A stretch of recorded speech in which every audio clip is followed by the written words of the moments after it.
평안하셨습니까? 잠깐 머리 숙여 기도드리겠습니다. 거룩하신 하나님 아버지, 우리를 늘 하나님의 은총의 손길로 붙잡아 주시고 또 인도해 주셔서 정말로 감사를 드립니다. 코로나가 또 재확산되고 있는데 이런 와중에도 우리 모든 성도들을 지켜주셔서 진심으로 감사를 드립니다. 5일절인데 정말 바이러스에 감염이 되지 않도록 주께서 우리를 지켜주시고 또 이 휴가 기간 동안 우리의 신앙생활에 흐트러지지 않도록 주께서 우리와 함께 해주시옵기를 간절히 바랍니다. 이 시간도 주의 말씀을 사모하여 이 자리에 머리 숙였습니다. 주께서 선포되는 말씀을 통해서 우리 각자에게 말씀해 주시고 또 주의 말씀을 통해서 우리의 영적인 생명을 새롭게 해 주시옵기를 간절히 바랍니다. 이 시간 주의 말씀을 들을 때 정말 주님과 만나는 축복을 허락해 주시옵소서. 예수님의 이름으로 기도하옵나이다. 아멘. 예수 믿는 자는 다 예수 그리스도의 제자입니다. 우리는 제자 훈련을 통해서 예수님의 제자가 되는 것이 아니라 우리가 예수 믿을 때에 우리는 다 그리스도의 제자가 되는 것입니다. 예수 믿는 자들은 다 예수님의 제자이기 때문에 예수님을 믿는 자는 다 예수 그리스도를 따르는 삶을 살아야 합니다. 믿는 것과 예수님을 따르는 삶은 갈라놓을 수가 없습니다. 그러면 예수 그리스도를 따르는 자는 어떠한 삶을 살아야 하는 것일까요? 예수님께서 제자도에 대해서 가르친 것 중에서 아마 가장 많이 알려진 것이 누가복음 9장 23절일 것입니다. 아무든지 나를 따라오려거든 자기를 부인하고 날마다 제 십자가를 지고 나를 따를 것이니라. 우리의 생각이 주님의 뜻과 같지 않을 때 우리는 자신의 생각과 뜻을 부인하고 주님의 뜻을 받아들여야 합니다. 그리고 주님의 뜻을 따르기 위해서 자기 십자가를 지고 주님을 따라야 합니다. 십자가는 그때 당시에 사형장으로 가는 죄수가 십자가를 지고 사형장으로 갔습니다. 따라서 십자가를 진다는 것은 대가 지불을 의미하고 희생을 의미하는 것입니다. 이는 우리가 어떠한 대가와 희생을 지불하더라도 주님의 뜻을 따라야 한다는 말입니다. 그렇다고 예수님을 따르는 것이 대가 지불과 희생만이 있는 것은 아니지요. 저는 예수님의 천국 비유를 보다가 예수님을 따르기 위해서 아무리 큰 대가와 희생을 지불한다 할지라도 그것은 결코 손해가 아니라는 것을 발견했습니다. 그리고 기쁘게 주님을 따라야 한다는 것을 깨달았습니다. 예수님께서 가르친 천국의 비유 중에 이런 내용이 있지요. 마태복음 13장 44절에 나옵니다. 천국은 마치 밭에 감추인 보화와 같으니 사람이 이를 발견한 후 숨겨두고 기뻐하며 돌아가서 자기의 소유를 다 팔아서 그 밭을 샀느니라. 예수님 당시에는 전쟁 때문에 자신의 보화를, 재물을 땅에다 묻어두는 경우가 있습니다. 그런데 전쟁 가운데 그분이 세상을 떠게 되면 그의 자녀들도 모릅니다. 그리고는 그 밭을 다른 사람에게 파는 경우가 있지요.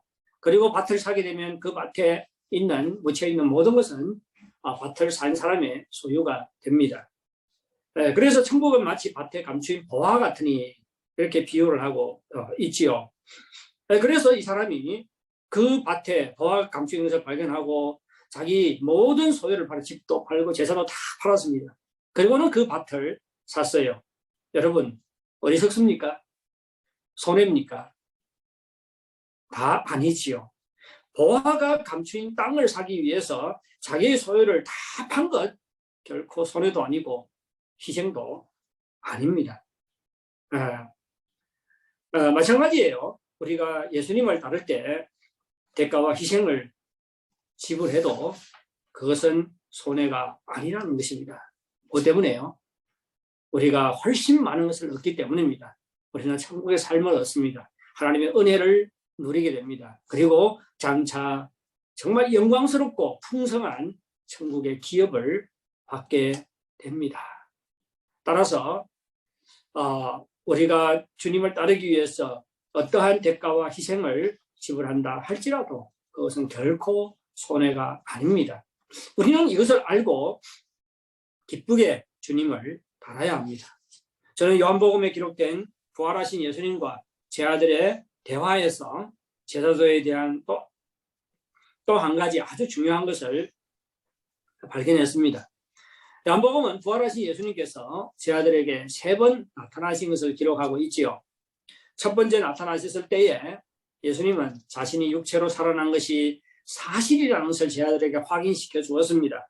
그리고는 아버지께서 나를 보내신 것 같이 나도 너희를 보낸다고 하면서 제자들에게 사명을 주었습니다. 그리고 예수님께서 두 번째로 제자들에게 나타나셔서는 도마의 신앙 고백을 통해서 자신이 주님이시요 하나님이라는 사실을 나타내셨습니다. 부활하신 주님께서 3번째로 제자들에게 나타났을 때에는 갈릴리 해변에서 나타났지요. 예수님께서는 제자들에게 그물을 배 오른편에 던지라고 말씀하셨습니다.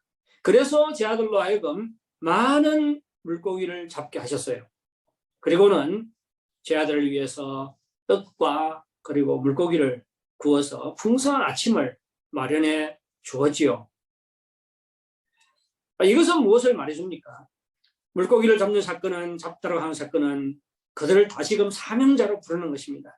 그리고 주님께서 인도하셔서 제자들로 하여금 많은 물고기를 잡게 하시면서 무엇을 나타내지요? 장차 제자들이 섬김의 길을 갈 때에 주님께서 그들과 함께 하셔서 그들로 하여금 풍성한 열매를 맺도록 하신다는 것을 나타낸 것입니다. 물고기를 잡는 것은 장차 그들의 섬김을 예시하는 것이지요. 뿐만 아니라 예수님께서 제자들을 위해서 아침을 마련해 준 것은 그들의 필요를 알고 장차 풍성하게 그들의 섬김의 길 가운데 풍성하게 그들의 필요를 공급해 주실 것을 약속하신 것입니다. 제자들이 기적적으로 많은 물고기를 잡은 사건, 그리고 예수님께서 제자를 위해서 풍성한 아침밥을 준비해 주신 것, 이 모든 것은 정말로 주님께서 그들과 함께 하시고 그들을 인도하시고 그들의 필요를 공급하실 것을 약속하는 것입니다. 오늘 본문에서는 부활하신 예수님께서 베드로와 간단한 대화를 나누는 것이 나오지요. 그리고 마지막에 나를 따르라고 말씀하셨습니다. 우리는 오늘 본문에서 어떻게 하는 것이 주님을 따르는 것인지에 대한 제자도 내용을 발견할 수가 있습니다. 아침 식사를 마친 후에 예수님께서 베드로에게 물었습니다. 요한의 아들 시몬아, 내가 이 사람들보다 나를 더 사랑하느냐? 여기서 이 사람들과 예수님을 비교하는 것이 아닙니다. 베드로와 이 사람들을 비교하는 것입니다. 예수님의 질문은 예수님보다 다른 제자들을 더 사랑하는가 묻는 것이 아니에요. 내가 나를 사랑하는데 다른 제자들이 예수님을 사랑하는 것보다 더 사랑하느냐고 물은 것입니다. 예수님이 베드로에게 다른 사람들보다 내가 나를 더 사랑하느냐 질문한 것은 뭐가 관계 있어요? 예수님이 붙잡히시기 전에 베드로가 호언장담을 했지요. 다른 사람들이 다 예수님을 부인할지라도 자기는 절대 예수님을 부인하지 않을 것이라고 그렇게 호언장담을 한 적이 있기 때문입니다. 그래서 다른 사람들과 비교해서 네가 나를 더 사랑하느냐 이렇게 질문을 한 것입니다. 그런데 이번에는 베드로가 자신이 다른 사람들보다 예수님을 더 사랑한다고 고백하지 못했습니다. 베드로는 그저 이렇게 대답했지요. 주님 그러하외다. 내가 주님을 사랑하는 줄 주께서 아시나이다. 예, 주님 그러하외다. 이것은 더 사랑한다는 말이 아닙니다. 다른 사람들보다 자신이 주님을 더 사랑한다는 것이 아니라 그저 자신이 주님을 사랑하는 것이 사실이라는 것을 나타낸 것입니다.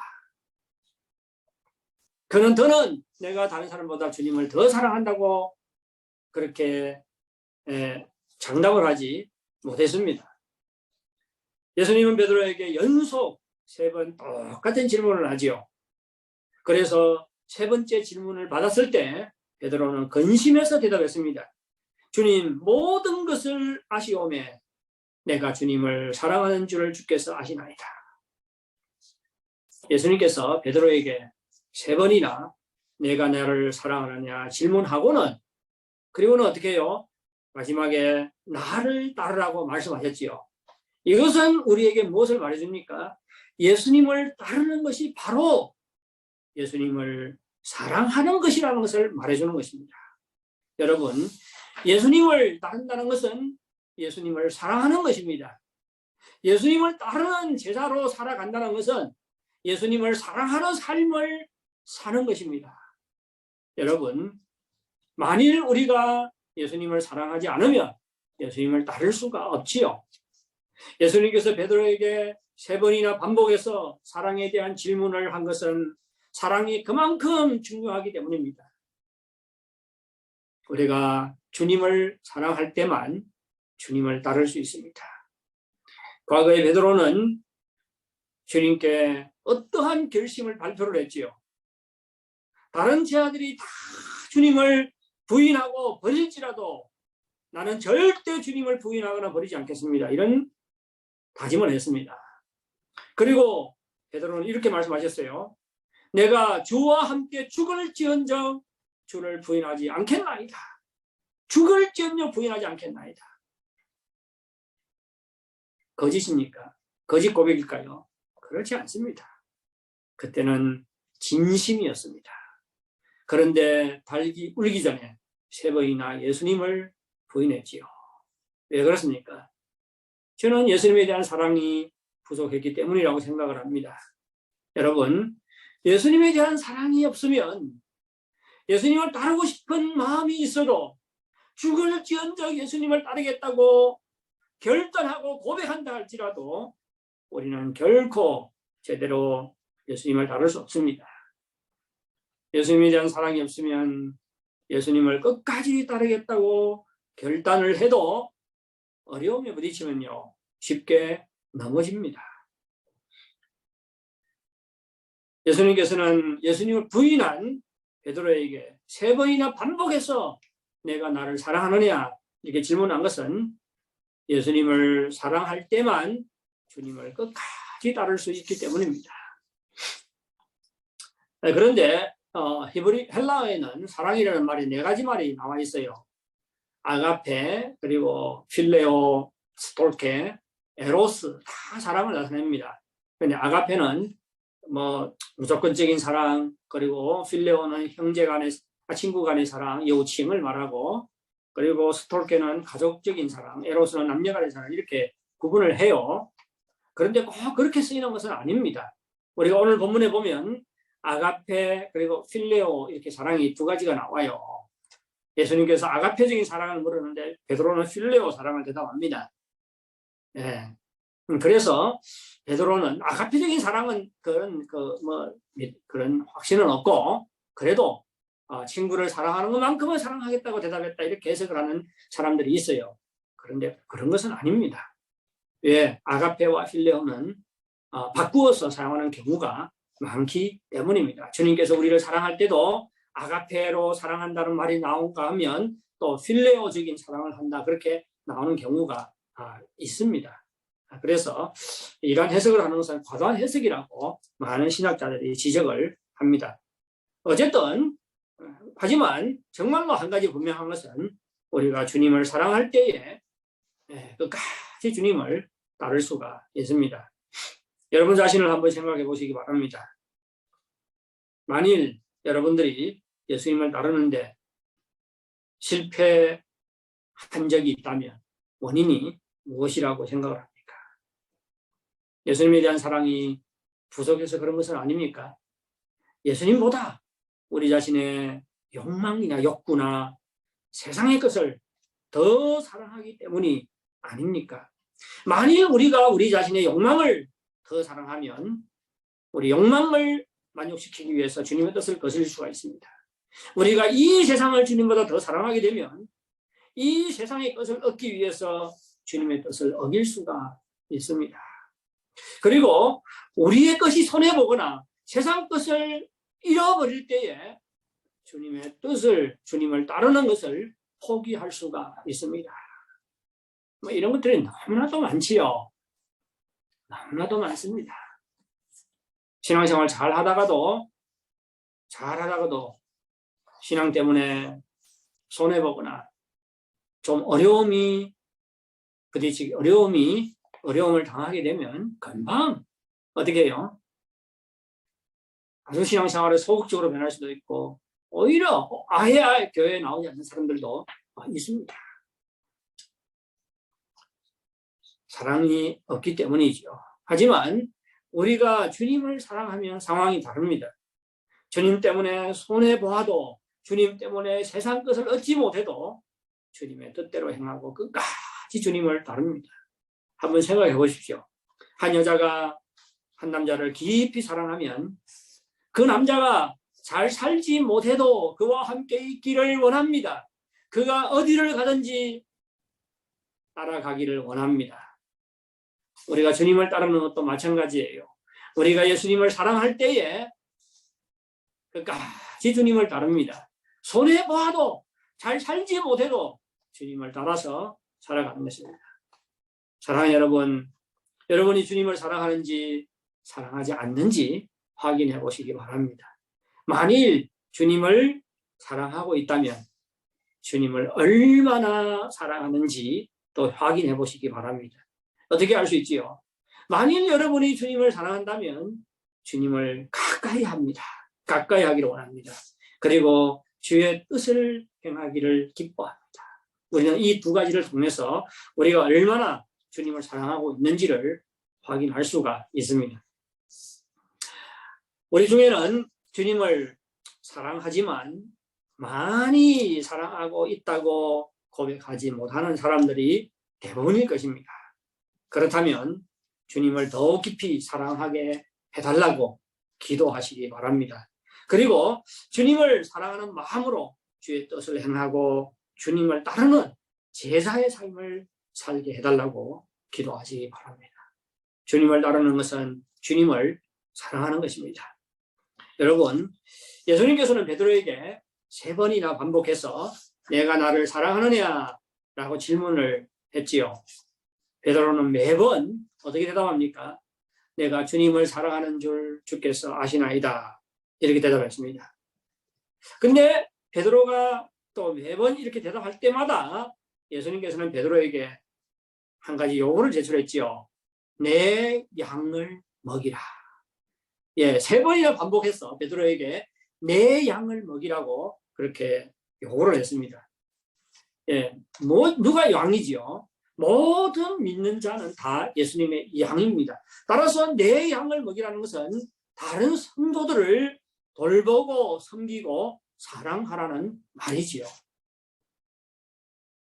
예수님께서는 베드로가 매번 사랑을 고백한 후에 내 양을 먹이라고 말씀하셨고 또 마지막에 나를 따르라고 요구했습니다.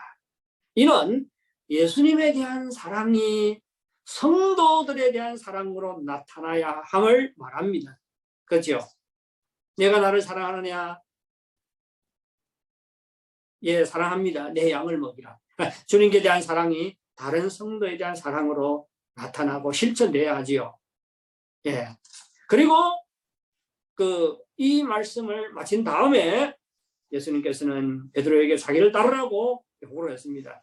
이는 예수님을 따르는 제자의 삶이 바로 주님을 사랑하는 마음으로 다른 성도들을 사랑하고 섬기고 돌보는 것임을 말해주는 것입니다. 여러분, 예수님에 대한 사랑은 다른 성도에 대한 사랑으로 확장되고 실천되어야 합니다. 그리고 예수님을 따르는 제자의 삶은 다른 사람을 사랑하고 돌보고 섬기는 삶으로 나타나야 합니다.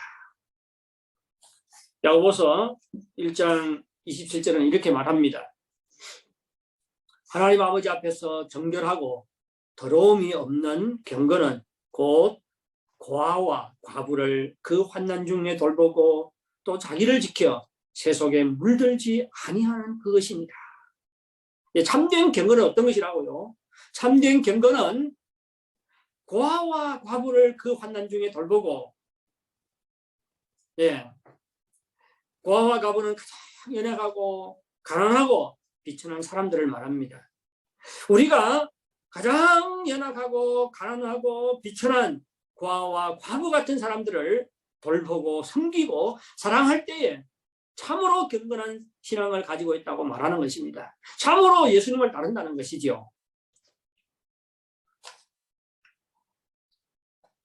예수님께서도 똑같은 가르침을, 똑같은 것을 가르쳤습니다. 마태복음 25장 40절에 예수님께 이렇게 말씀하셨습니다. 너희가 여기 내 형제 중에 지극히 작은 자 하나에게 한 것이 곧 내게 한 것이라. 누구에게 한 것이 예수님께 하는 것이라고요? 세상에서 존경받는 사람들 교회 와서 존경받아요. 뭐 그것이 나쁜 것은 아니죠. 세상에서 사랑받는 사람들이 교회 와서도 사랑받는 경우가 허다합니다. 근데 세상에서 사랑받지 못하는 사람은 교회 와서도 사랑받지 못하는 경우가 많아요. 근데 교회는 달라야 됩니다. 고아, 과부, 못나고 비천하고 가난하고 연약하고 세상에서 이리저리 치이고 이런 사람들 교회 왔을 때는 정말로 우리가 특별 보호 대상, 특별히 돌봐야 될 사람, 특별히 관심하고 돌보고 사랑해야 될 대상으로 섬겨야 됩니다.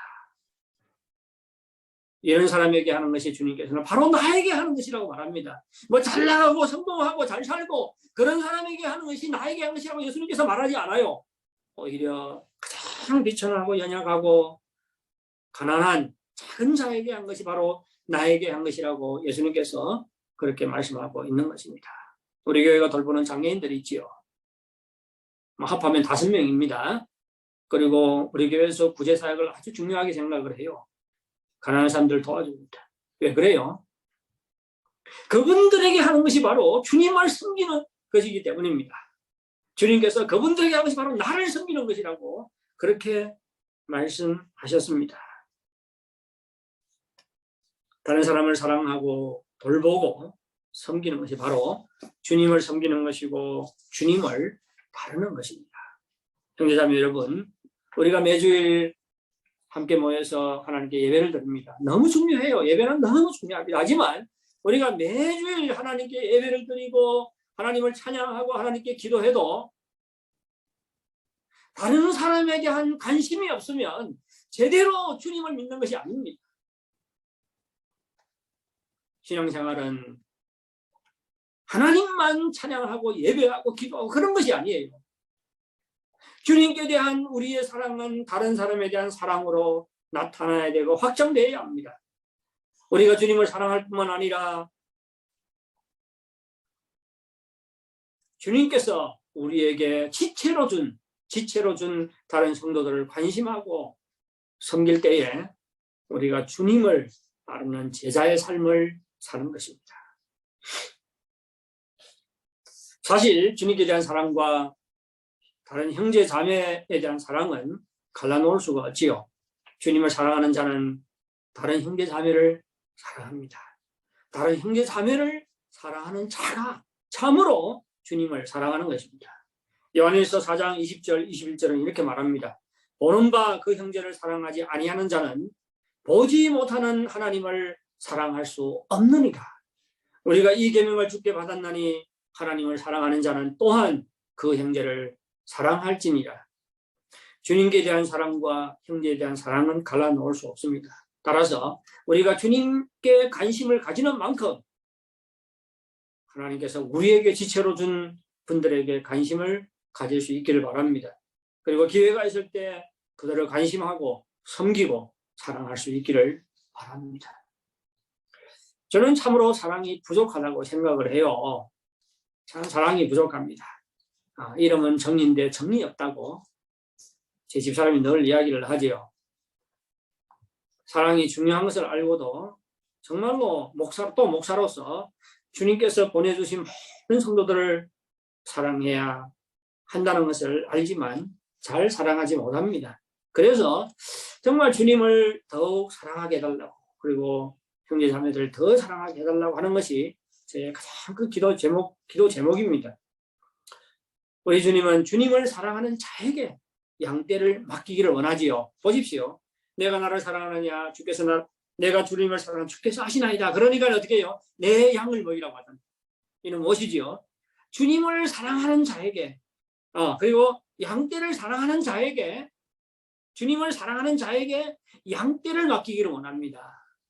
그렇죠. 왜요? 우리가 주님을 사랑할 때에 주께서 맡겨주신 양떼도 진정으로 사랑할 수 있기 때문입니다. 저는 그렇게 생각을 해봐요. 자, 우리가 사랑이 많을 때, 중간중교회에 우리 성령교회에 사랑이 충만할 때에 내 양을 먹이라, 내 양을 먹이라 주님께서 더욱 많은 양떼들을 보내주실 것 같아요. 그렇지요. 그래서 교회의 크기는 어디에 달려있다? 성도들의 목사, 섬기는 자, 성도들 사랑의 크기에 사랑의 용기라고 하는데 사랑의 용기에 달려있다. 용기. 사랑의 그릇에 달려. 우리의 사랑의 그릇이 크면 클수록 주님께서 내 양을 먹이라, 내 양을 먹이라고 더욱 많은 사람들을 보내주실 것 같습니다. 따라서 여러분도 정말로 사랑을 위해서 기도하시기 바랍니다. 주님을 더욱 사랑하고 또 주님께서 맡겨주신 모든 성도들을 더욱 사랑할 수 있게 해달라고 기도하시기 바랍니다. 사랑하는 여러분, 주님을 사랑하시기 바랍니다. 그리고 주님께서 섬기라고 보내주시고 맡겨주신 양떼들을 사랑할 수 있기를 바랍니다. 한 교회에 있는 형제 자매들은 다 우리가 사랑하라고 주님께서 우리에게 보내주시고 우리에게 맡겨주신 분들입니다.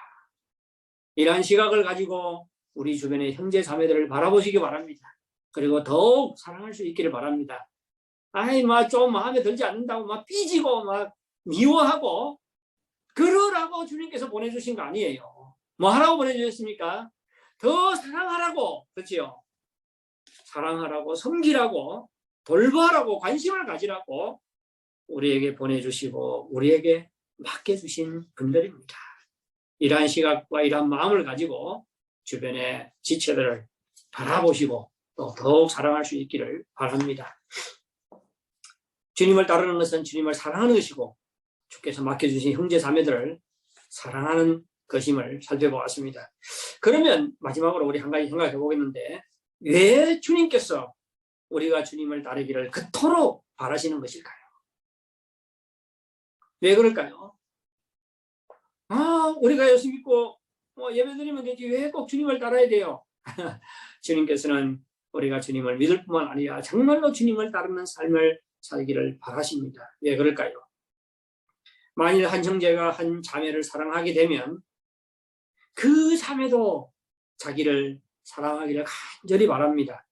상대방에 대한 사랑이 깊을수록 상대방도 자기를 깊이 사랑하기를 더욱 바랍니다. 만일 자기는 상대방을 사랑하는데 상대방이 자기를 사랑하지 않으면 속상하고 마음이 아프지요. 마찬가지입니다. 주님께서 우리가 주님을 사랑하기를 그토록 원하시는 것은 주님께서 우리를 한없이 사랑하기 때문입니다. 주님께서는 우리를 사랑하셔서 인간의 몸을 입고 이 땅까지 우리를 찾아오셨습니다. 우리 대신 십자가에 못 박혀 죽으심으로 우리의 죄의 값을 다 갚아주셨습니다. 그리고 우리를 죄와 죽음에서 구속하시고 우리를 하나님의 자녀로 삼아주셨습니다. 뿐만 아니라 주님께서 우리를 사랑하시기 때문에 우리와 함께 있고 싶어 하시고 우리가 또 주님을 따르기를 바라십니다.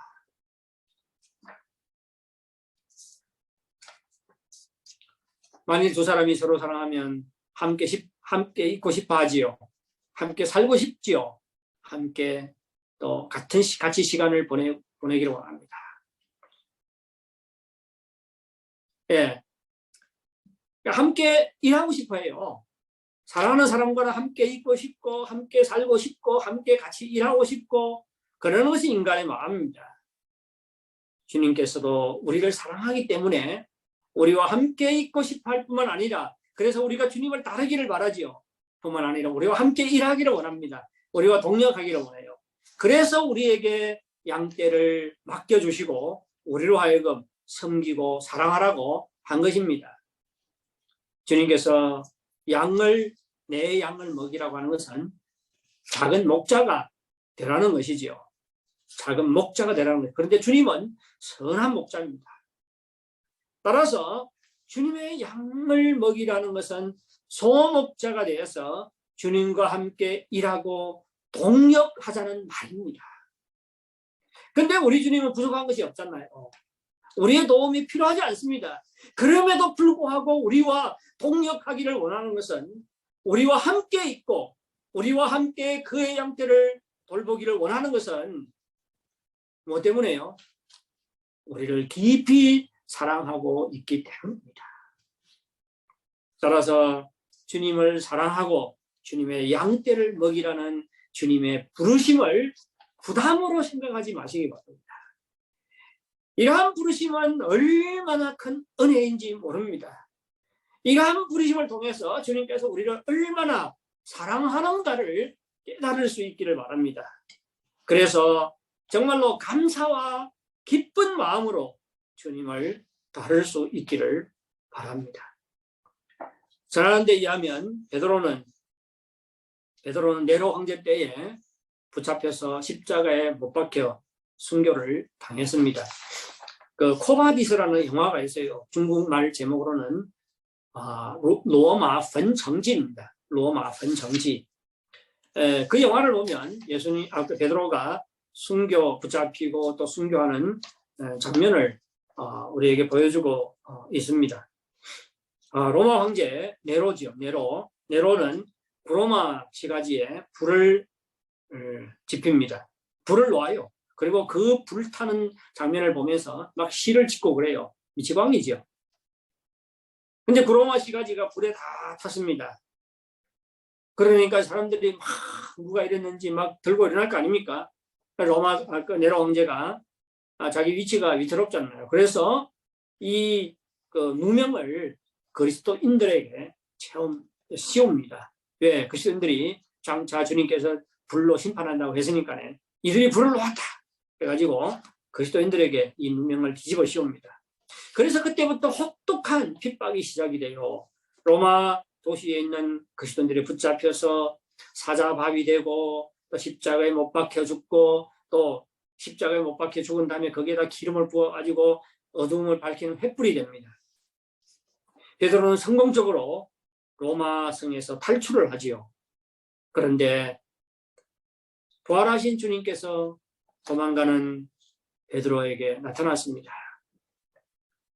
베드로가 묻습니다. 주님 어디로 가십니까? 그것이 코바디스라는 말의 뜻이에요. 주님 어디로 가십니까?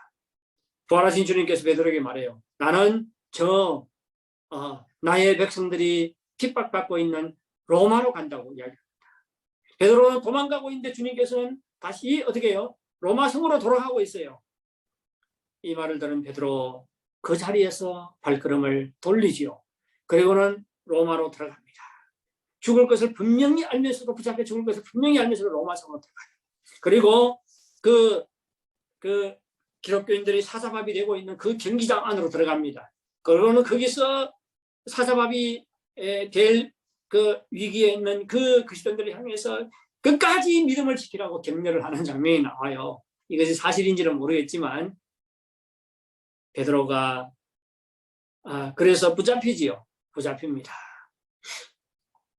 그런데 베드로는 예수님께서 십자가에 못 박혀 죽었기 때문에 자신은 십자가에 못 박혀 죽을 자격이 없다고 하면서 십자가에 거꾸로 어디에 매달려 죽을 것을 선택을 합니다. 과거에 베드로는 3번이나 주님을 부인했습니다. 그런데 핍박받고 있는 그리스도인들을 격려하기 위해서 죽음의 위험을 무릅쓰고 로마성으로 돌아가고 또 결국은 기꺼이 십자가에 거꾸로 매달려서 못 박혀 죽임을 당했습니다.